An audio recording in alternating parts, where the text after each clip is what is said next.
Hello, everybody. Welcome to the stream. Happy Halloween. How's it going? We're here for another live panel show for the starting six. I'm excited to be here, Listen, I might not feel this way come March or April, so I'm gonna enjoy this moment. I'm gonna sit here and be happy. We're winning games in a row. Will this last? Probably not. Okay, I'm not gonna sit here and be shameless, but I'm gonna enjoy it because not only are things going well for my club, things are going not so well for clubs that I cannot stand. And we will get into it, okay? We got Kels here. We got Gigi here. You saw the title, all right? Gigi's going on a rant. And let me tell you guys, all right? I'm just going to speak for a second. These group chats, lit, all right? She been throwing down the hammer in the group chat. So you're going to get a taste of that right now. And I'm excited to see that. So let's go ahead and bring everybody up on stream. Hello. Hi. Hello. Happy Halloween. We'll say something happy. Happy Halloween, everybody. Yes, happy Halloween. We are obviously going to talk about Matchweek 9, preview Match 10. Before Gigi goes, Kels, how you doing? How you feeling? Oh, I'm just glad the week's over. We'll just say that. Yeah. We have a little tomorrow is the Nevada Day, which is like to celebrate when Nevada became a state. So I've got that to look forward to tomorrow and one more night of work. But yeah, it's been kind of a shitty week. You know why. Yeah. But just looking forward to the weekend and all that good stuff. Yeah. Gigi, outside of, Liverpool, which we'll get into. How are you doing? Everything is like I'm in the sports upside down. Right? Yeah. Because like the Lakers are playing well and everyone else is playing like crap. So I'm like, No, I love how you said the upside down because they just put a trailer for the new Stranger Things. I know. Yes. Gigi Vecna confirmed. What? No. Well, it's been crazy. I have a little graphic here. So Gigi. Oh, boy. Gigi. Great. I love Let us know how you're feeling right now, my friend. That is amazing. Okay. I'm tired. I'm real tired. There's two things specifically that I wanted to get off my chest because I don't have anybody else in my like regular everyday life that I can talk to them. Like once I talk to them for like 30 seconds about Liverpool, then they're like, I'm done. I'm out. That's it. I can't do it anymore. I know that feeling. And so literally I have nobody like in my non-digital life that I can actually just be like, I need to talk about this for like an hour. So you guys are my crash dummies for this today. But okay. So I'm still having a difficult time getting my mind around 6 losses in 7. I'm still trying to come to grips with that. Just letting that marinate for a second. 6 losses in 7. That's not something that ever happens. Like that does not happen. And like we don't surrender cup competitions. Like that's just not what we do.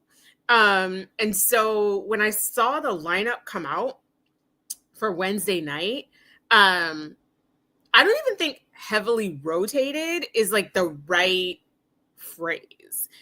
It's like Slot said, you know what?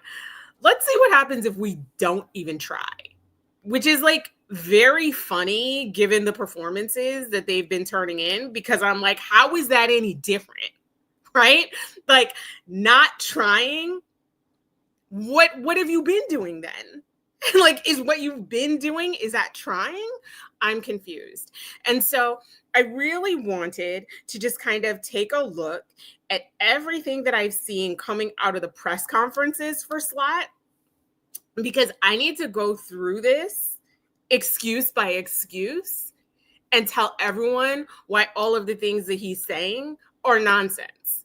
And then we're going to follow it up with the final thing that I'm confused about. And the final thing that I'm confused about, it's why I'm not blaming the players. Even Verts, like none of them. I'm not blaming the players yet, but we're getting there. Okay, so number one, he said, it's the same selection I did last season. Got it. Last season, you weren't on a run of 6 losses in 7 games. When you are in form, you can afford to rotate. That is one of the benefits of being in form. But when you are in crisis mode, which we are, you play your best 11 to build confidence and momentum. This is not last season, clearly. Number 2, he said, I saw a team that struggled playing 3 games in 7 days. Are you kidding me? Like, your solution to tired players is to give them a break while you're losing another game? So every other top club manages fixture congestion, right? Like, it's not something that is unexpected. It's not something that you wouldn't plan for. Like, these fixtures have been on the schedule. You knew what was coming. Like, if you were sticking your head in the sand about that, like that it is what it is. You play the games that are in front of you. Number 3, he said, with our starters, we haven't been able to win a lot from Palace as well. Okay, so because we've lost to Palace before with good players, the answer is to play without good players? Like, I'm so confused. That's like saying I'm bad at math, so I'm going to take this test blindfolded. What? Like, that makes absolutely no sense. Okay, number 4, he said that he had only 15 or 16 players available. Then use those 15 or 16 players. Like, you had 0 first team players on the bench, not even one safety net for when things went wrong, because we knew they were going to go wrong.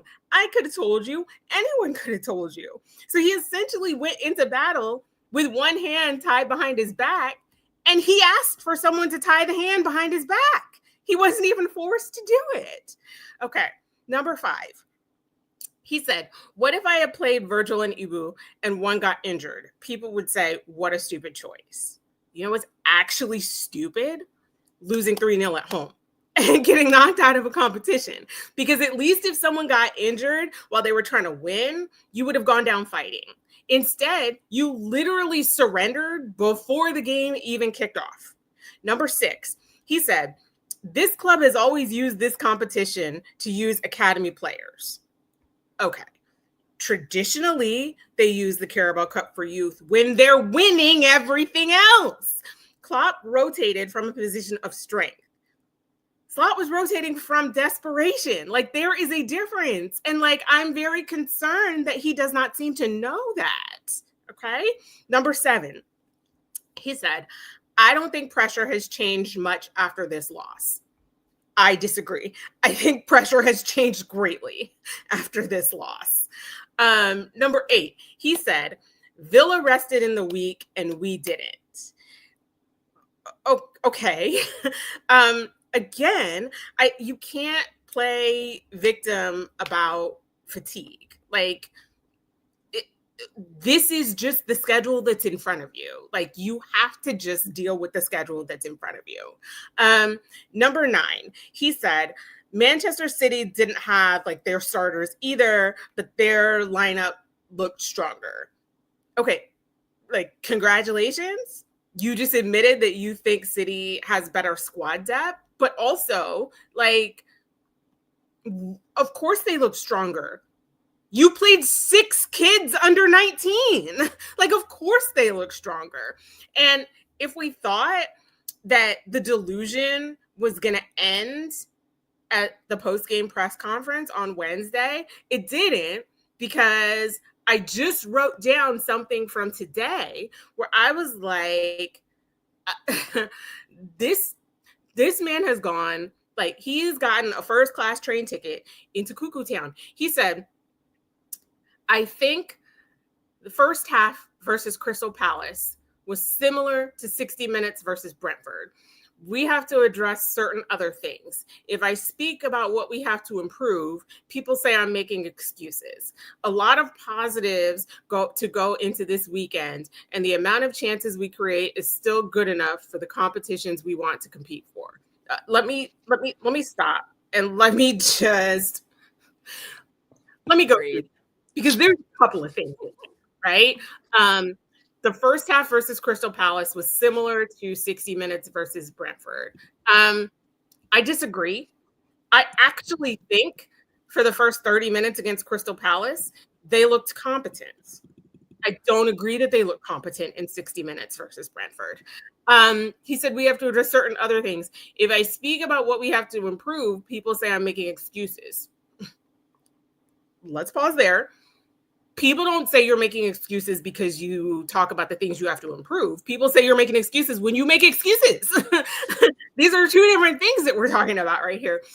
If you speak about what we have to improve, the reason that people are upset when he talks about the things that he needs to improve is because he's saying that they need to improve the same things every single week.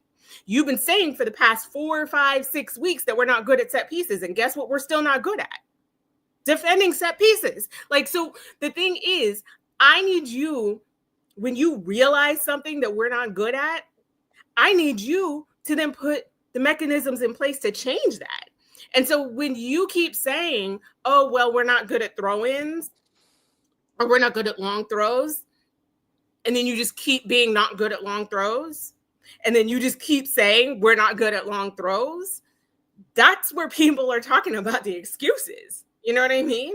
I think overall, the thing that worries me the most about Slot is something that conversely I thought was a strength for him last year. I thought he was really strong at being able to tell the truth and identify tactics and really like take a look at the game, understand what tweaks needed to be made to bring about the outcome that he wanted to bring about. The thing that worries me the most is that I feel like the reason that we are hearing all of these excuses now is because he can't tell the truth. Because the truth is that he doesn't know how to fix it. But you can't go to the media and be like, I don't know. Like that, you can't do that. So you have to say something.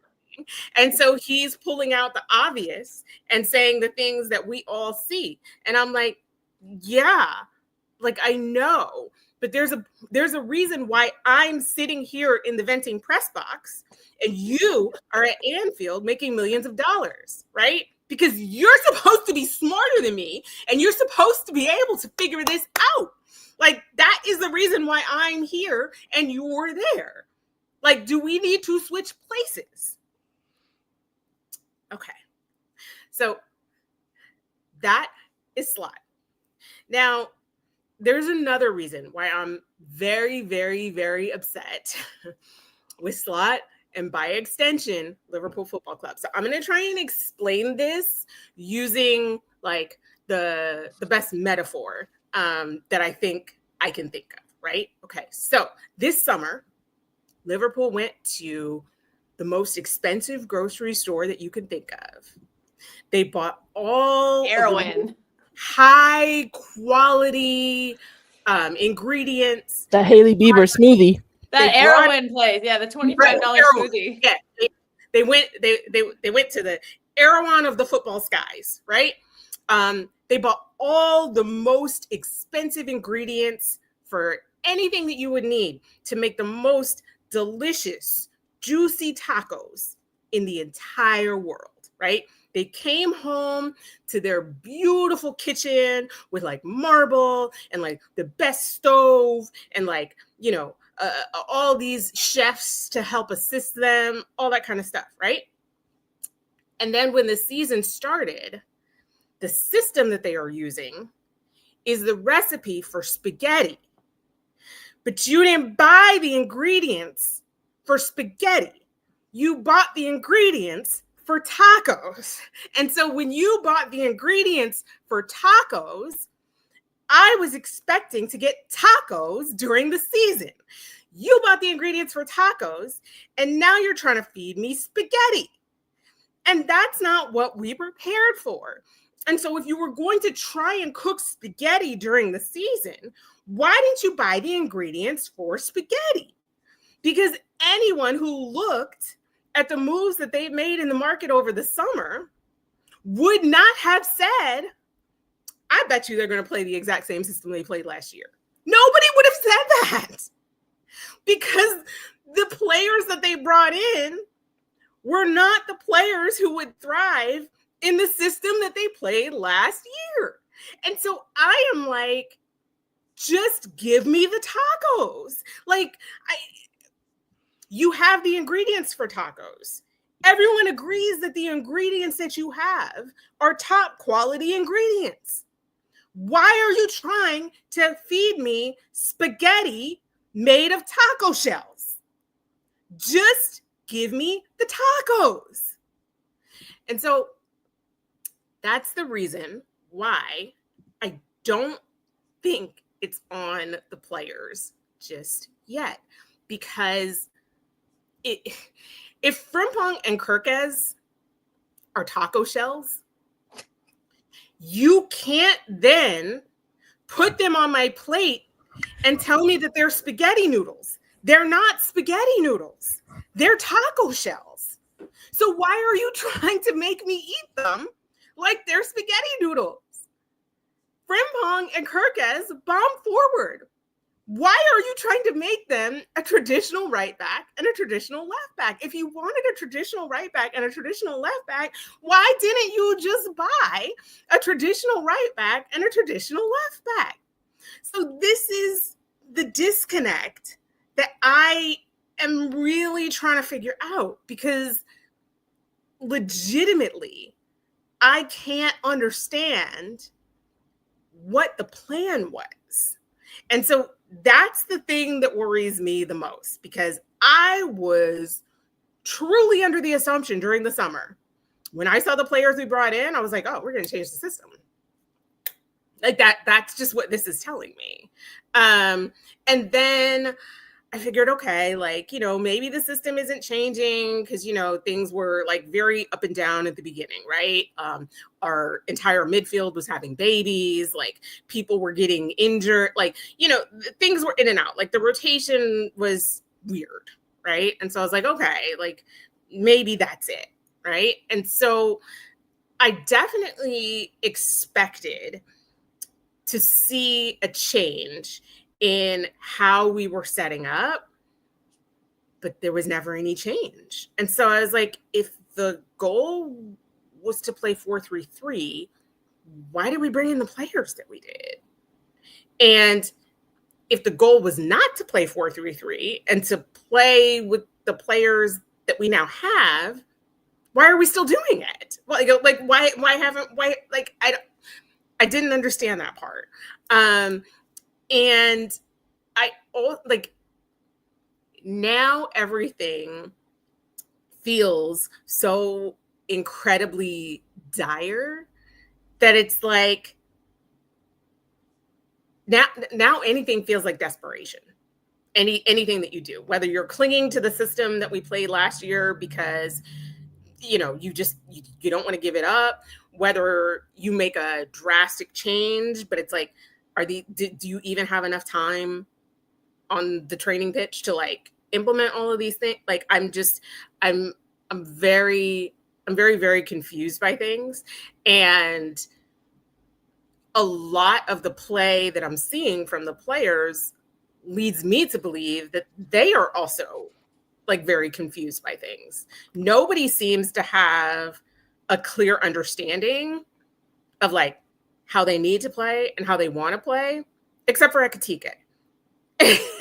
And so from my point of view, I'm kind of like, I don't get it. So I don't think the players have been put in the best position to succeed. And so they should all be able to turn in performances that are better than 6 losses and 7, for sure. But I don't think that they are receiving the support that they should be receiving. Thank you for your time today. Breathe. I do have a question from, my side of the press conference room. As someone, and I mean this with all seriousness, as someone who has experienced life with a bald Dutch manager, it's very interesting to hear you say these things, because I felt a lot of that with Erik ten Hag, and I know that their journeys are very different to an extent, but like, it's so funny because with Erik ten Hag, I would say the same things. Like, first of all, I think Slot is much smarter than Erik ten Hag. I might be a little bit biased, but I felt a lot of times that, okay, what kind of football do you want to play? I don't know if I could ever answer that with Erik ten Hag. But then at the same time, like you said, he couldn't figure out how to utilize the players in the right position. The Kirkes thing, I don't understand at all. The inverting him, it's not making any sense. Yeah. And it's obvious, like you said, it's not working. And it sucks because when you see that, and like we saw stuff like that with Erik ten Hag, he's not like, why are you forcing Dalo? Why are you forcing Mount sometimes? He didn't play a lot, but like, and then you feel like you're being gaslit, because then when he does an interview, he says something, you're like, are you an idiot? Like, I haven't even been watching football that long, but some of the things he was doing, I'm like, no, bro, that's dumb. Okay, stop that. Well, I will say the one difference is that I don't think there's ever a time that I've been asking myself, is Slot an idiot? Because I don't think he is. But I am saying I can see through you. Like, I can see through this. So, like, everything that he's saying, it's just a dictionary word salad, right? But, like, I can see through it. Yeah. And I say, like, I can tell from, I know that that this is not being forthright or forthcoming or any, you know what I mean? Like, that's why he's going to the excuses. I know that he sees that there are issues, and I know that it seems like he doesn't want to tell the world what the issues are. So like, but that's where it's like, well, then why are you continuing to force it? That's where, as a fan, you're like, what are you doing? And that's the part that I don't think that there hasn't been any transparency on that. Yeah. But like, hearing the way he speaks and the way he can think about football tactics, I don't have those same questions that I might have had with Ten Hag, where I was like, do you actually get it? No, like, well, but I actually agree. Study this? Because like, I agree that Slot is a much better manager. Like, so I think that it is covering up the fact that he is like crapping his pants about it. Like, that's where I am like, okay, like, you're giving us these excuses, but like, I know like that you should be able to figure this out. So that's where I'm like, I don't know where the roadblock is that is causing this. You know what I mean? Like, I don't like, is the roadblock that he is like, that he and Mo Salah developed such a great relationship last year that like now he's not willing to change what he told him that he could do last year? Or is it like the overlords who are being, I don't think that's the case, but I'm kind of like, I don't know, bro. Like, it seems obvious to me as like, just a person sitting on my couch that like the system isn't working. It should be obvious to you that the system isn't working. I think I can tell by like the facial expressions that like you see that the system isn't working. And like, I don't know, like, it's embarrassing to tell the truth. If you like, you know what I mean? Or like, I don't know, like, maybe it really should be on the players, and the players are just like, I don't give a fuck. Like, I don't know, but like, my question is not, is he stupid? My question is just more like, why are we waiting? Yeah. Like, what are you waiting for? Yeah, that's a great point, because even still, like the fact that a lot of your key players weren't even on the bench is interesting, and that's where I'm like, okay, are the players like if I was a player now, I don't know, is there no sense of pride a little bit? Like even if I don't start, let me just be on the bench just in case. You know what I mean? Like why weren't you even there? So that's where it's like, did the trainers say like, hey, they need to cut back on their minutes? Like we don't need them even there. Like those little things where you're like, I don't know, but I understand where you're coming from, because in that sense, as a fan too, I'm a little frustrated for all that on the players a little bit, especially like you said with the form that you're in, because you're the Premier League champs, you just won, and let's be real, we all thought you guys had a great summer. At least I did. One of the best summers for a Premier League side. Yeah, this is crazy. Yeah, and it's unacceptable. But at the same time, I'm like, okay, yes, Slot needs to get it together too, but like, I'm gonna need the players to do a little something too. That's hard to. You can't let Konate keep going on like that. You can't. If Salah's not playing, he has to sit down, and that's sometimes where I'm like with Bruno too. Like, truly, sit on the bench. Yeah, and that goes back to like, for instance, like I know that like people who have seen football media stuff, like you all know, like it doesn't seem like anybody on the left side for Liverpool, nobody trusts Kirkes, right? Van Dijk doesn't trust him. Gakpo doesn't trust. Nobody trusts him. Right. So this man is just out there, on a side quest, and Van Dijk is like, I don't even know when you're going to be here. Like, I don't even like, what are you doing? You know what I mean? Again, though, like I would have thought that prior to the season, that would have been a conversation with Virgil about, hey, we're taking this left back in a different direction. And like, we're talking to you about this because it's going to mainly affect you. Now, I get that nobody expected Konate to be having his own aneurysm on the pitch every week. You know what I mean? So like now Virgil is like, I can't trust the dude to the left of me. I can't trust the dude to the right of me. Like, nobody in this back line can trust each other. And so, like, that is a problem. Again, it's kind of like, all of these. Okay, so one last thing. So the team that started at Brentford last year and the team that started at Brentford last weekend, 4 players are the same. Bless you. 4 players. So 4 players between that team and this team are the same. So there's been a lot of changes. I'm not saying that that's not something that, other teams do that. But, like, the point of being a strong coach and the point of strong management is being able to see that coming. And you have to be able to manage the men that are on your team to prepare them for the changes that are going to happen. Like, to do everything you can to put them in the most advantageous position.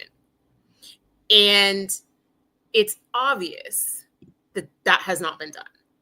Because at this point, 6 losses in 7,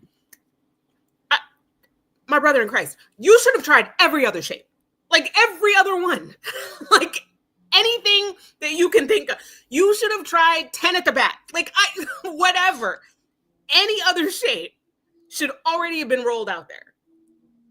Like to get to 6 losses in 7, I swear to God, if I see them roll out in a 4-3-3 on Saturday,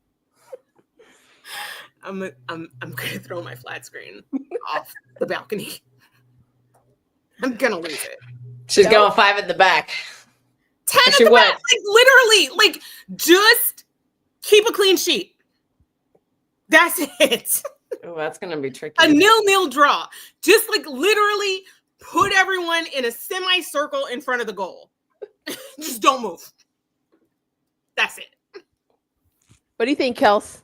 Oh boy, Take a few breaths. Take a few breaths, Gigi. We'll let you. We'll let you rest. We'll let you rest. I'm Let you rest for a minute. But I need to clarify something for Arne Slot because he specifically brought my team up in his presser. The only reason our lineup was as strong as it was in this Carabao Cup is because half of those players have missed most of the season. Mm-hmm. Omar Marmoush hasn't played since the last game he played was for Egypt, basically. So he's been out for a long time. Ryan Cherky's been out a long time. Ait Nori has been he got injured in game week 2, played game week 3, hurt, looked awful, hasn't been seen since. We did call one academy kid up, but that was about it. But yeah, and a lot of the rest of the team was just bench players. And we did leave a lot of superstars at home, but we did bring some with us, and we actually kind of needed them because rolling into a game with a bunch of rusty players against a ridiculously low block. You wanted 10 at the back. Just watch the Swansea game. They were doing 10 at the back. Actually, they were doing 11 at the back. Like that was good Lord. They literally had 11 people in the box, like the whole game. The whole second half. It was ridiculous. So yeah, I don't know what Arne Slot was whining about, but we had some players who were coming back from injury who desperately needed some minutes. And that was the lowest impact game you're going to see for a while on our schedule. So but also, Kels, my thing. No, I get what you're saying, but I'm just directly. But the part that I didn't understand, and I didn't even understand, it's like he's forgotten that just shutting up is also still an option. Like, true. Because he was like, oh, well, like, look at City and like they have such a strong team. And it's like, you're the one who chose to start 14. Like, you could have had a strong team as well. Like, that could have been a shot at management too, though, because Arne Slot didn't choose to spend £300 million on 3 players. More than 300 million on 3 specific players. You could have spent 300 million on 2 superstars and then a couple of bench players. You could have spent that extra 5 million on Mark Gahey. I was just gonna say, yeah. You know that sets me off. Okay. So, but first of all, you say that Arne Slot didn't decide to spend 300 million. We don't know he didn't decide that. Well, I'm sure Edwards came up and was like, I want to get this player. I can get this player. Like, I don't know in what universe they were thinking they needed to buy 2 strikers. Well, both for 100 million each, just about. Okay, average price. Like, why would? What I will say is, I don't know that they needed to buy 2 strikers of such similar quality. They did need to buy. Yeah, get somebody with a different profile. They did need to buy multiple strikers. There was that. You buy one as a backup, though. You don't buy two super, because then you're just creating an unnecessary tension in the locker room. Yes, Lauren Edwards. I think he saw the opportunity with Isak and was like, "Yeah, we'll do this." But yeah.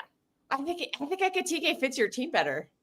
He can't be slotted right in. Remember, I was ripping on him, and you were like, he's so good. And I agree with all of that. But even having said that, I still don't think the 2 striker thing is our biggest problem. Like, that's not that. The fact that they signed Ekitike and Isak is not the reason that we've lost 6 out of 7 games. Like, so we can go back and forth about that, like, as much as people want. Like, that's fine, but that's not the reason that we've lost 6 and 7.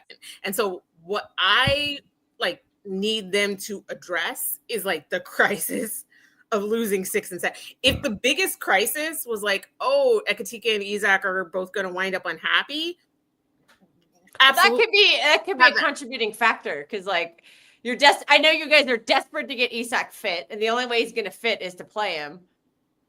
And then but that's pissing Ekitike off at the same time. So maybe Ekitike is not playing because you said blame the player. So maybe Ekitike is feeling a little burnt by all this and is maybe not giving it.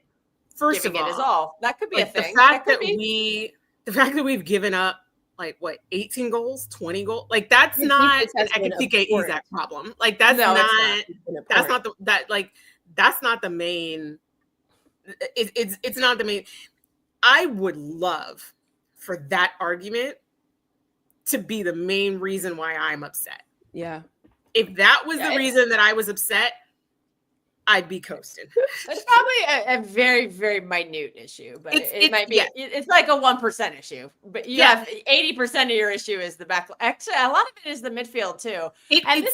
This is shocking to me because This literally is what I was whining about all last season. I know I didn't know either of you last season at the time. This was about the time of year I started YouTubing. Right when City went through a similar thing. And I'm telling you, the same thing happened. We beat Southampton 1-0. Like 5 in a row. Harbinger of doom, because that's exactly what happened to you. You beat Southampton 1-0 in a cup, and then it all fell apart. We beat them in the Premier League, and then we had a cup game against Tottenham, and it was 2-1 in the cup, but same margin of victory. But the point, it was the exact same fixture, just different time of year. So I've had the same cry fest, and it's crazy. It's literally you're losing the exact same way that we were losing too. It was a ball over the top, or somebody just cut through the midfield. And the difference is I had a bunch of washed up old players. Like I had Mateo Kovacic, I had 35-year-old Ilkay Gundogan stinking it out the gaff out there. Like I didn't have a world class midfield who had we still had some of those players, but I was going to say a world class midfielder who had just won the Prem the season before. We had some of the same players, but Rodri was out. But even Rodri being out, like that's a big loss. But the leftover pieces were so bad; they weren't going to do anything without him. And the back line was a mess too. Mm-hmm. And we also didn't have a good keeper, so that was part of it. So I mean, I know you have the backup right now, but you have Allison, you still have Van Dijk, but I do think Arne Slot's tactics are putting him on a serious, it's seriously screwing him over. He's all by himself. The tactics are leaving Virgil out to dry. Yeah, if the goal is to just expect Van Dijk to bail you out, that's to see stupid. He looks so. I actually have a lot of respect for Virgil because I think he's a very good leader, and I think he's really good at what he does. And to see him so lost and frustrated, is really hard to watch. Yeah, because that's asking him to do too much. Even if he was in prime Van, if this was pre-ACL Van Dijk, who was literally unplayable. I don't know. I know you're kind of new to football. I don't know if you saw those years or not, but that is the best defender I think I've ever seen in my life. I also didn't watch Maldini and all them, but But prime Virgin Van Dijk, I don't think he could handle this right now.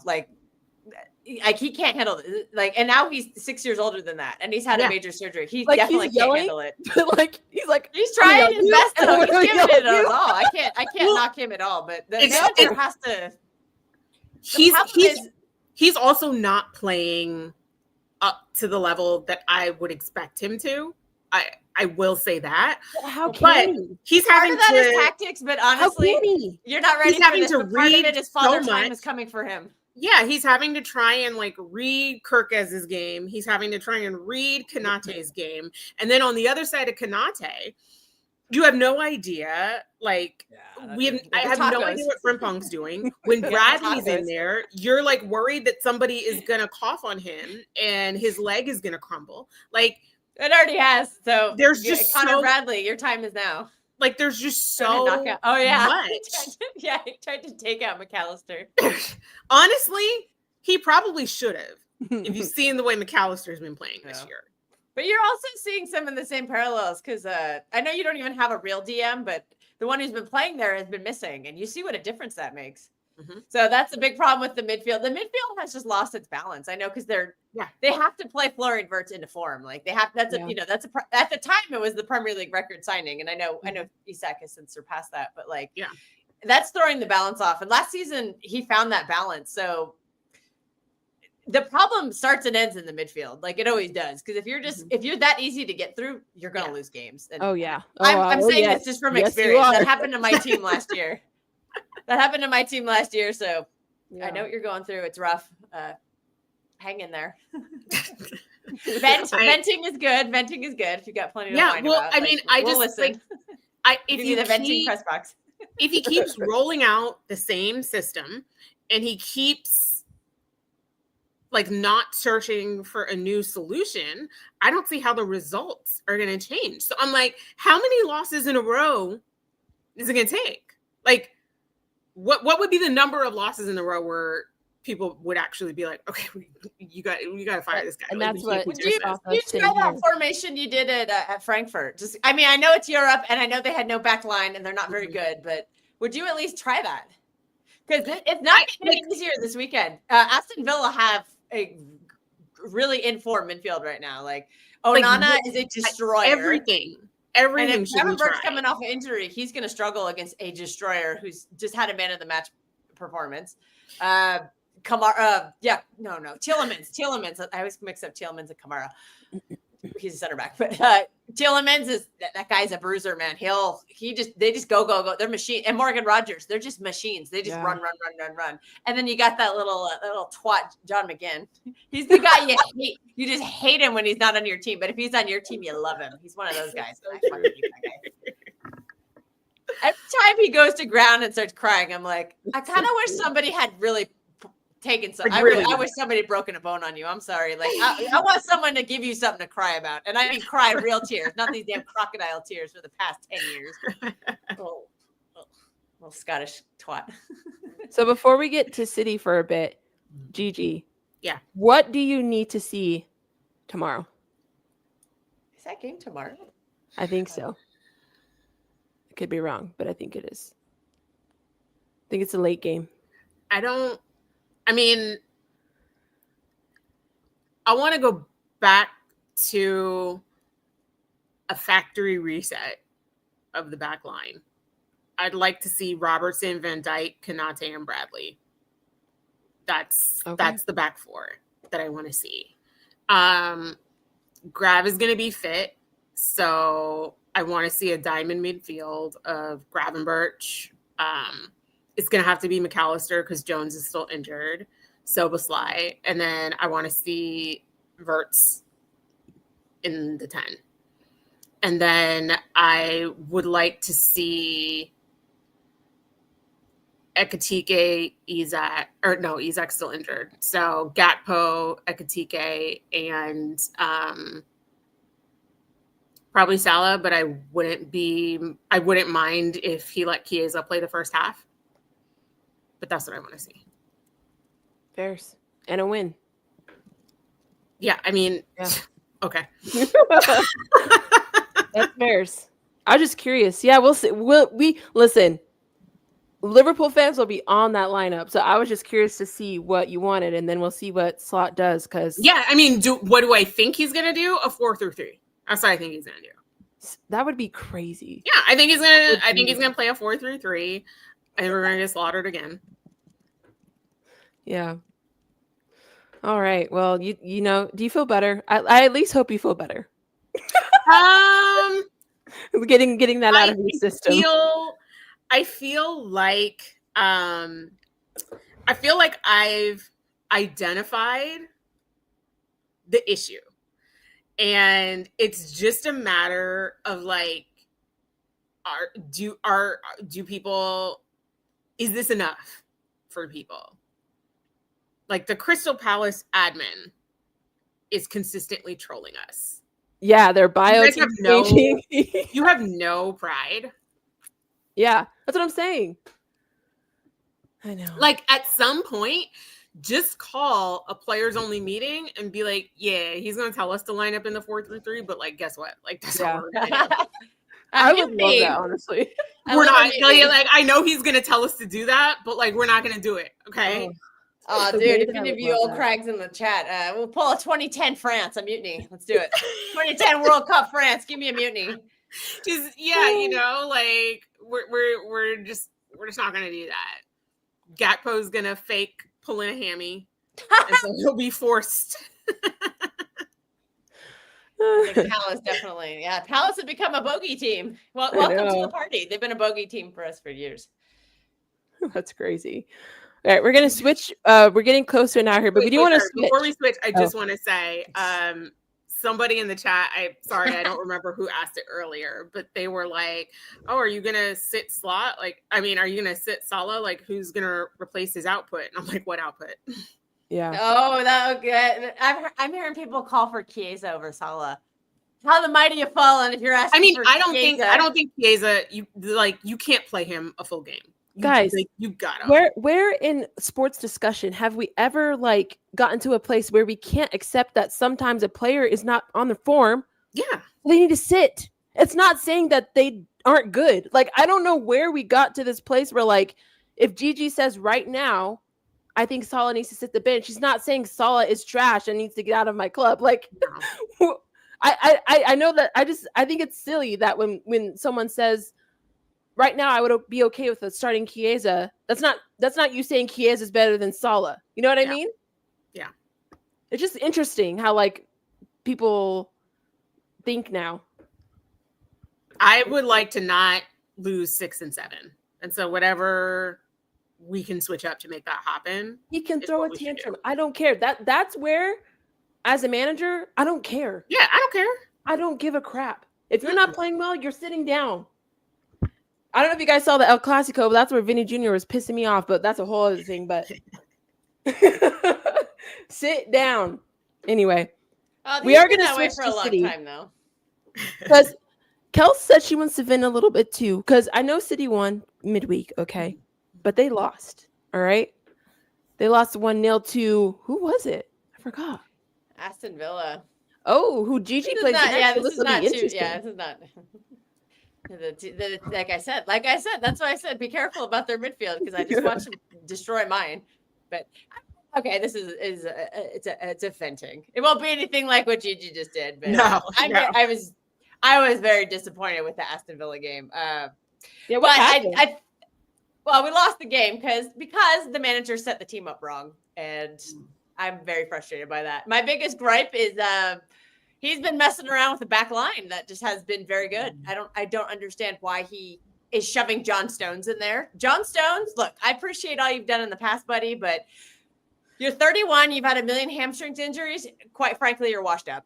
You were not good in this game. I have no idea why we're pushing our best center back, Joško Vardiel, out of position in the left back to accommodate his slow ass. I don't get it. He looked awful anytime they ran at him.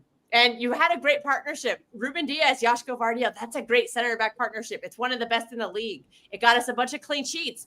Why are you changing it unintentionally? And also Joško Vardiel has said in the press, he's like, I'm so glad I'm back as a center back. This is my favorite position. You're pissing the guy off. Guess what?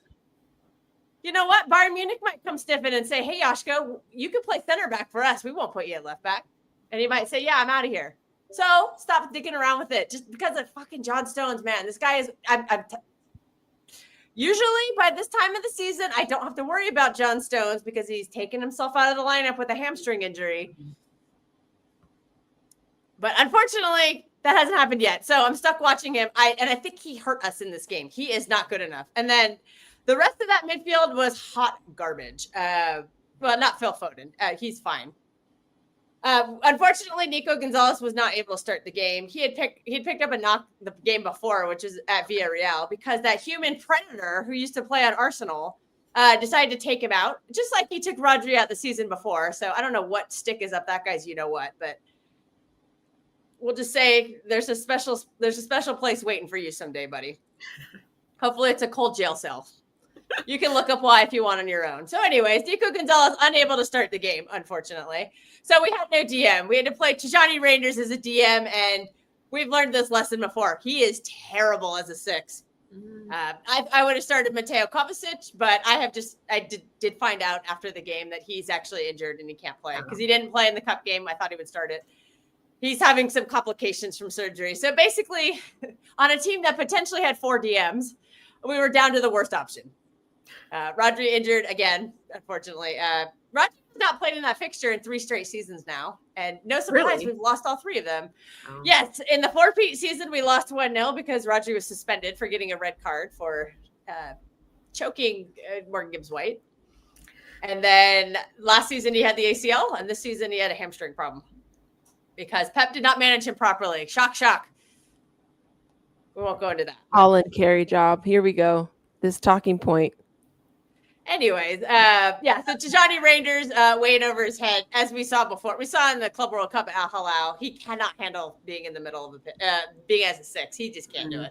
And Bernardo Silva was in the middle too. So we rolled up to Villa Park, facing a midfield of Onana, Tielemans, and Rodgers with Tijani Reinders, Bernardo Silva, and Phil Foden. Yikes. Just not going to happen. I'm sorry, Bernardo Silva, you're not good enough for a game like this in the midfield. You're just not against Yuri Tielemans. That guy is tall and he's fast, and You're 31 and you're just too old. So the manager hung him out to dry, and he was not good in the game. If you're desperate to put him in the game, go put him at right wing where he's not going to kill your midfield. Because unfortunately, he was just not good. He lost all of his duels. Tijani lost every single duel he was in. Onana just completely bullied him. And that midfield just completely outclassed us. But so, yeah, I'm very upset about that game. But the good news is it's just, I think Pep just had a brain fart. And also part of it was just the fact that he just could not play. He could not play a DM. Nico did come on in the game, and you noticed we looked a lot more dangerous. We probably should have tied the game, but Marmoush was this far offside. Brother, you're killing me. And that negated Holland's butt goal. Okay, scores with all parts of his bodies. If you remember from 2 seasons ago, the score the goalie scored with his crotch at Stamford Bridge. So he just scores everywhere. And then he ran into a pole, so that probably didn't feel very good because he ran into the pole in that spot. I don't think it felt good at all. But yeah, so I was very upset on the day. I got very frustrated. Obviously, we looked a lot better when the subs came on, but of course, Pep Guardiola puts them on too late. We looked like we were going to create more chances when Nico G came on, and it's just one of those like, if he could have started the whole game, man, that would have been that. I'm not saying we would have won the game, but we might not have lost it. So. That if we had gotten a point, that would have been much better. But the good news about this is this is all fixable. This is very fixable. You just drop John Stones. You go back to that back four that was getting you clean sheets and results, which is Nico O'Reilly at left back, who did come on in the game also. And again, we looked like we were going to score after that. So Nico O'Reilly, Joshua Vardiel, Diaz, and then Phil in the right back. Right now, Nunez is on form. Rusinoff just came back, but he looked really bad in that Swansea game. Like he looked very bad on the ball, and he looked like he wasn't ready to run yet. So give him some more time, whatever. But yeah, so this is all fixable. It's just Pep being Pep. And yeah, if you got to have your lover boy on the team, throw him out on the right wing where he's not going to hurt the team. He's actually, it's sad that we're saying Bernardo Silva right wing in 2025, but it worked pretty well at Arsenal. So maybe that's the formation in the big games. I don't know, but yeah, I mean, so that was frustrating and it was disappointing, but ultimately it's over with. We lost the game, nothing we could do, but I think Pep will fix it. I think he's going to fix it this weekend because a lot of players who are likely going to start that Bournemouth game did not play midweek. Mm-hmm. So like Nunez didn't play. He got a rest. Holland got a rest. Ruben Diaz got a rest. Tijani Rangers got a rest. Tijani is still struggling in the midfield, but he's not as bad as an 8. As a 6, just forget it. Just bin it. No chance. Nico is apparently fine, so Nico will start as the 6. Thank God. But I want to give him some shout outs. I've been very impressed with Nico Gonzalez because, like, if you just look back to like game week 1 or game week 2, more like game week 2, where he was just terrible against Spurs. He's improved dramatically since then. Like every game, I just feel like he's getting more comfortable in the role. Like the lessons that Pep is like having with it. Like after the game, it was the first cup game after Huddersfield. There was video footage of like Pep and Nico G just on the pitch, and Pep was like pointing around and doing this and that. And a lot of us were in the City fan base were like, "Is this a good thing or is this a bad thing?" And it turns out it was a good thing because he's just trying to get the positioning. Like he's trying to coach the positioning into him because. Let's be honest, the Pep Guardiola 6, I think, is the hardest position in football. You have to be exceptional to play there because I think Pep saw Calvin Phillips in one training session and said, "Nah, you're not good enough." And he was supposed to be the backup for Rodri. And he was so bad that led to Rodri being burnt out and overplayed, and that led to him blowing his knee out. So the fact that Pep is actually finding someone to trust is a very good sign. So, yeah, I just want to give him some flowers. I've been very impressed with him. I hope he continues to improve. But then the scary part is that someone's going to come for him in the summer if he keeps improving like this. We don't know what's going on with Rodri's contract. There's a lot of drama going on. He has a contract till 2027. So there's this season and next season. Yeah. But we're trying to give him an extension, and they're negotiating. We'll just say that. They're negotiating right now. I don't know what the deal is. They're offering him a lot of money, and I don't know why he hasn't signed it yet. But maybe we're just not getting the info. Maybe the rumors are incorrect. You never know. Yeah. But if Nico G continues on this trajectory, there's some teams that are going to come sniffing for him for sure. And so, my hope is that Pep Guardiola finds a way to play both of them. Probably not in every game, but I am dying to see a pivot of Nico G and Rodri in a big game. Have that, and then have your defense behind you, like whoo, and then just let the kids go run riot. Go let Marmoush, Foden, Ryan Cherky, and Erling Haaland just go run riot. If they lose the ball, who cares? You got Right. Nico and Rodri to pick it up, and they'll get it right back. And they're both 8s. Like Nico G is an 8. Rodri is a world-class 8 in addition to being a world-class 6. So they can pick and choose who's going to go forward. I think it'd just be so fun to watch. But I know Pep Guardiola, he's not going to do it. So I just have to dream about it. But also want to shout out Ryan Cherky from the Cup game. Oh my God. Everybody's my fan base is going nuts about him online. He looked, I know it was just Swansea, but he looked so good in that game. And that was his first start since the Spurs game. Like he's had 2 starts for City. And I'm excited to get him back, man. He is so creative. That was actually a really good chance to see what he can do, because he excels against low blocks. He played a lot of those when he was in Lyon. He faced low blocks a lot. And so I think he's going to help us unlock those, because we face a lot of low blocks. And, sometimes the goal creation's been a little shaky. And, thank God Erling Haaland, when he gets a chance, he makes it most of the time. But he did have a chance in that Villa game and he didn't make it. But then he never got another chance until the end, once we had better players out on the pitch. So hopefully Cherky can I really want to see him start on Sunday. I don't know if he will, but we'll see. That's gonna be an interesting game against Bournemouth, because Bournemouth definitely don't play the way they play is kind of set up to attack some of our weaknesses. But I think we've fixed some of the, like, they like to play on transition on the break, and I think we've done a better job with that lately. Like I think having Donnarumma there is giving the defenders in front of him a lot more confidence. And so they're just like, Ruben Diaz he's very underrated this season. Like I know last season was a struggle for him. He had a lot of injuries and was in and out of the lineup quite a bit, and his form had just dropped. But he looks a lot better now that he has a stable partner next to him when he plays next to Joško Vardiol. The two of them kind of started forming some chemistry last season, and it's carried over onto this season. And I think he's just playing a lot. I think he's just really happy to just defend. He doesn't have to really carry the ball anymore. Vardiol's doing that now. And that's always been something he struggles with. He's not good at it. But I think he's just he's getting nasty and getting gritty with the defense. And that's where he's best. Like he's best when he's just focused on defense. And then he and Donnarumma seem to have a little wavelength going already. So maybe we can nullify them. I'm not sure. Semenyo is going to be the tricky one. I remember game week 1 when he devoured Liverpool. I hope he doesn't do that, but hopefully, we have a very good record against them. So knock on wood that we can keep that going. So it'll be a fun game. We'll see what happens.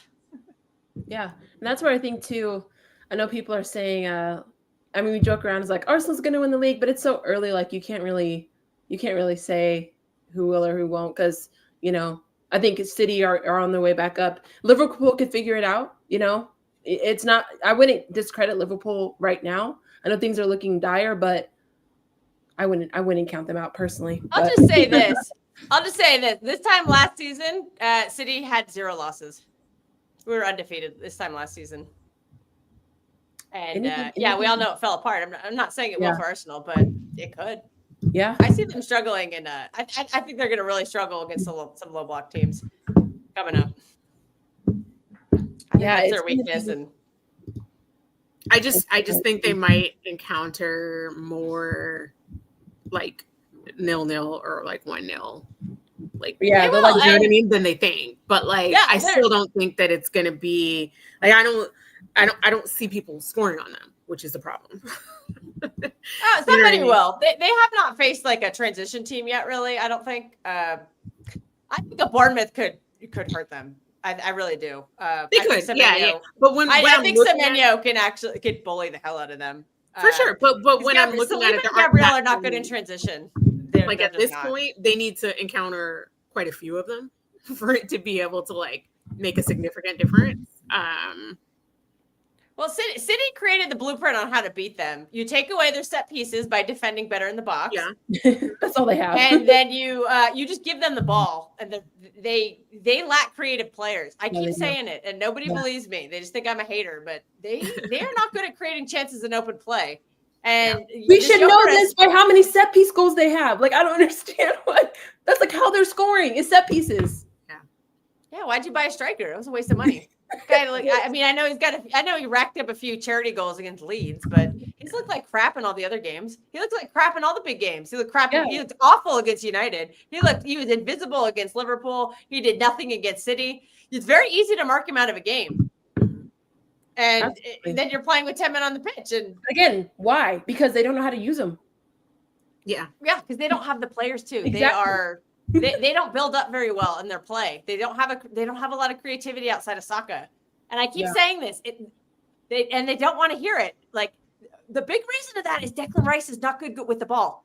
He's just not. I know the stats will say otherwise, but you watch him, he can't create a chance to save his life. He can't. He is not a creator at all. And if you want to get the best out of a striker, you need a creator. Yeah, they're going to low block. Trust me. Burnley are going to low block. And I think Scott Parker is a smart enough manager to know how to take away their set pieces. You know, they'll be. I've seen them be very well drilled. Like Gigi, watch them how well drilled they were against Liverpool, and Liverpool barely won that game. Yeah, it was like a penalty at the end. Like they shut that down. They shut down that kind of a potent offense. So, you know, I think they'll be able to. I think they'll be able to do something. We'll see. You know, maybe it's wishful Nobody's thinking, lying on your team. we're not lying. Nobody's lying on your team. You just don't want to face the facts because you're top of the league in October. It's okay. A lot. Anytime I say this on other channels, I'm just called the big hater, and you have an agenda. It's like, no, I'm looking at it outside of the red tinted glasses. I'm looking at it from a different perspective. As a neutral, I'm just watching the ball, and I'm saying, look, I'm not seeing you create a lot of chances. I'm seeing your striker just struggle over and over and over again, and I see how easy you are to low block. And like I said, the blueprint's out there. You take away their set pieces by defending better, and you just give them the ball and you break on them, and that'll work. What do you mean? It's because I never watch you. I watch every Arsenal game. What are you talking about? It's hard to watch them because I'm falling asleep half the time because it's so boring. It's so boring. Like, I watch you guys. You don't create any chances really, and the few that you do, Gyökeres is not a bagsman. I'm sorry, this isn't Portugal anymore. You're not playing a bunch of farmers anymore. You're actually playing real players, and he's not been good. I got into it. This is the talking point yesterday, and I was making a big deal about Gyökeres on a different stream, and I was like, "Yeah, I'll show you. You know, I'll give you an example." They were like, "Well, you say give him time, blah blah blah," and I was like, "Ekitike didn't need time. He just slotted right in and scored 2 goals in his first game, or 1 goal or whatever, an assist." Mm-hmm. He slotted right in, like it brand new to the league and brand new to the team. He looked very good. I've never seen that from Gyökeres. I'm sorry. A charity penalty against Leeds United? No. He's triggered. No. Oh, okay. It's one of the worst Atletico teams I've ever seen. Yeah, right. This is not haram ball Atletico. They're terrible. They're not good. They're not good. I love it. Because you guys don't watch all the games. I watch every Arsenal game except for I haven't watched. Okay, fine. I haven't watched the Carabao Cup games because they've been on at the same time as the City game. So I watch every Premier League game from Arsenal. So it's you that guys one have you didn't flaws watch. and you don't want to admit it. And I think a lot of these fans too. Now, this is in general. I'm not saying this to Mark. I'm not saying this to Mark in general or personally, or I'm not personally attacking him. Basically, is what I'm trying to say. I think they just think this is going to carry on. Yes, that they did. I think and a lot of Arsenal fans just don't even have it. Like, they don't even think it's within the realm of possibility that Liverpool are going to figure it out. And that's stupid. I'm just going to say it right now. Like, it's stupid. They are going to figure this out. If it means sacking the manager and getting someone else in, there will come a point in time where Liverpool with that squad are going to start cooking. But it's not even You better hope it's not when they go up to the Emirates, because they can tattoo you. They have so much potent, like, somebody's going to figure this out. Somebody is going to figure this out with that team. Wait, let me get Wi-Fi. It's not even anybody else. Forget Liverpool, forget City.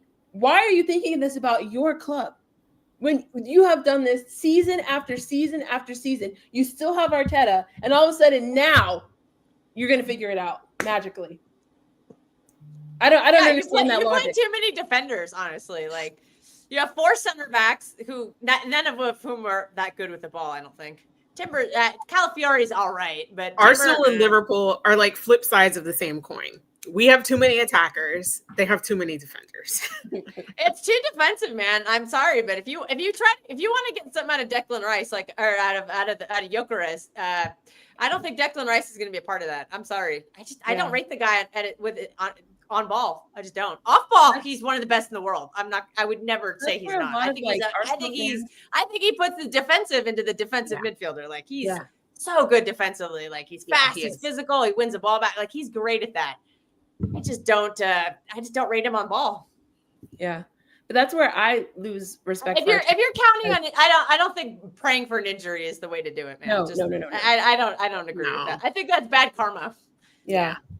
But I think that's terrible karma. I don't rate Arteta though. Because remember the Arsenal fan base last season, they were celebrating Rodri's ACL. I saw Twitter accounts with screenshots and saying like, "This is my new background on my computer." I'm holding his knee, going like, "Eh." And then what happened 2 months later? Bukayo Saka tore his hamstring. Yeah. That's called karma.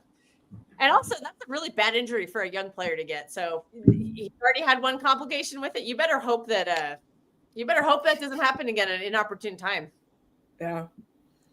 But I will say, we all love Bukayo Saka. Like he's a great player. We want to see him. Like play. I think everybody loves Bukayo. Yeah. Like there's nothing to not love about that. Yeah, that guy. He's great. I think he's the only attacker on Arsenal's roster that I rate. I don't rate any of the other ones. I'm sorry, I just don't. Yeah, Martinelli absolutely not in the bin. Yeah, Martinelli's garbage. What do you mean? City fan? Nobody celebrated Gabriel Jesus. Why would we celebrate a Gabriel Jesus injury? He used to play for us. I didn't want Gabriel Jesus to leave either. I liked Gabriel Jesus. Who's going to celebrate him getting injured? What? I'm sorry. That Jesus take is wild. I like Gabriel Jesus. I think I miss it. I think he's a pressing monster. I think we're missing his press right now, and I like the guy. He was not good enough for City, but I still like the guy. Yeah. All right, let's get into these predictions. Last week, it wasn't looking too good for anybody because so many people lost. Chelsea lost, Liverpool lost, City lost, Spurs ended up winning, which was actually shocking because most of us had like Everton or a draw. So crazy. Last week was crazy, but then then we won. So. I can't. Yeah, that Chelsea game really threw us all off. Yeah, it really did. I was not expecting that at all. I was not expecting that at all. I know you guys can just read what you put, but we'll just go through this since we're here. And then obviously in the chat, let us know yours. Burnley versus Arsenal, and it's away. Oh, I got to get it from the group chat because I already forgot what I put. Yeah, me too. I'm so bad at this. Okay, so I can go. I have Burnley 0, Arsenal 2. I think it's gonna be a 0-0. Do you? I do because it's at Burnley. I think they're gonna play well at home. I think they're gonna find a way to keep a clean sheet. I think it's gonna be one of those like 0-0 to like 71, and then just like the last 20 minutes, Arsenal set piece. Burnley's gonna get. Oh, really? Well, that's one thing I'll trust a promoted team to do is I'll trust them to low block a team. And we've seen it. We literally saw them low block you at Burnley. Yeah, 100%. Yeah. So why can't they? If they can low block your team into a 0-0 until the 90th minute, which is a way, way better attacking team, then I think they could do it against that attack because you just mark Gyökeres out of the game. They don't know what to do. Yeah. They could. I just think it's going to take so much to like keep it 0-0 to a certain point. And then I think Arsenal's going to slip a couple by them, like at the end. That's just kind of like, I just can feel it. That's fair. That's fair. I mean, I wouldn't be surprised, but yeah. Forest United. I said 1-1. I just 1-1. I don't know what to. I feel like it's a game that I think Nuno's finally had some time with these players, and he might start getting that low block back into it. It's Sean Dyche. It's Dyche. Oh, that's right. Okay, Sean Dyche. You know what? Same thing. Sean Dyche with that low block. Yeah. Or on ball. Same thing. It's the same thing as Nuno. It's the exact same thing. I know I didn't get to talk about United much. Yeah, And why didn't Go off, That's Queen. because Gigi and I could. No, but that's fine. I can shut up. Everyone's Thank you. everyone's like, oh my gosh, Amron's figuring out, and I think they need to calm down. I think some things are looking really good. I think in Mbumo carrying, honestly, like he's been so solid in helping our attack. Cunha as well. He hasn't really gotten GA, but that man is his control, his ball carrying ability, his passing. Like those two alone have changed my life. Like even if like things are not going to go as good as they want, those two have literally changed my life after having to watch Garnacho and Hoyland and whatever. And then I know like those are like strikers, but I don't know. Those two alone, fantastic. In terms of the midfield, it's actually quite crazy. And I know Gigi, I know you have a agenda against Casemiro. I do, but I don't know if he had some Michael Jordan secret sauce from Space Jam or something, but like he's doing pretty well. And the fact that our midfield has more control right now with him in, and we can't figure it out when Mainu's in, is crazy to me. And I don't know if that's like a formation thing with Amarim or like Kobe Mainu not having the confidence or like the time to play. You know what I mean? It could be a little bit of both. But he's been really solid. And it's like, and I don't really, here's the thing. Casemiro, I don't really like, in his prime, obviously, yes, like I would love to have him there. But right now it's like, how long is this going to last? You know what I mean? Until he gets hurt or he does something crazy because he still gets his cards. He's still getting a yellow. And, when is he going to get that red card? So I feel like I'm nervous for the fan base because they're kind of losing themselves a bit. I can feel him sucking you back in. Casemiro is sucking you back in. I can feel it. I'm like, because don't do it, girl. Now, don't do it, girl. It does look good right now. It does. But like, it can't last. I'm trying to like bring myself to reality that this is not going to last. But maybe it will because we don't play as many games. So I don't know. It's a very weird spot to be in because we're playing one game a week. So I should expect, and now here's the thing too. Our press was crazy that last game. I don't think y'all like I was like the intensity and everything. I was living my best life, but I'm like, this is what Brighton don't defend. That's why. That's a big factor. Even though it is Sean Dyche, and those players at Forest will have that kind of. They'll have the Nuno stuff still in their system. I know they kind of lost it with Ange, but I think getting that back will be easy for them. So I think you'll struggle against their midfield too, because Elliot Anderson is like and Morgan Gibbs White. Those guys are machines, and Elliot Anderson's like the hot name right now about the next English superstar. Yeah, so that's a good midfield. That's gonna be a challenge for Casemiro and all them. Outside of that, he's been playing well. Like it's not undue hype. It's like deserved. You know what I mean? But yeah. So I'm just saying for us though, like that's why going into this game though, I am nervous because then we play Spurs and we haven't been Spurs in a couple of seasons. I don't know if you guys knew that. So it's gonna be interesting. We haven't. We haven't. So I think I don't know. I think worst case scenario to be a draw. I want to win though, obviously. I just don't know. So I'm gonna go crazy and go 3-2. Oh. I think that's a little optimistic, expecting Forest to score 2. Yeah, but I don't think so. We'll see though. We'll see. Is Chris Wood playing?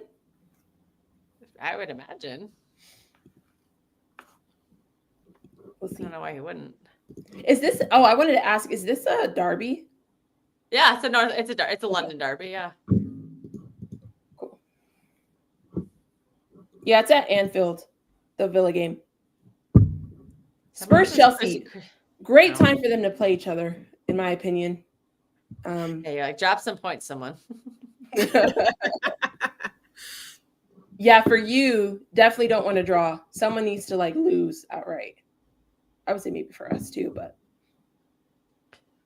I think Spurs are gonna win 3-2. I don't think Chelsea's defense is that good. I don't think their defense. I just think it's gonna be great. I said 3-3. I just think it's gonna be like I don't really have any confidence that either of them are gonna be able to keep the other one from scoring. Yeah, I just think that I think Thomas Frank will set his team up the way he needs to do it to beat them. I do rate Thomas Frank as a manager, so I think he'll get ready for this game. Also, if you want to talk about, I guess we don't have to talk about it yet, but then when we have a North London derby, that's going to be interesting. Thomas Frank against Arsenal. Yeah, it's going to be fun. Thomas Frank is he knows how to set a team up to pounce on weaknesses. He's done it very well. He did it at Brentford and he's doing it at Spurs, at least against my team. Liverpool Villa?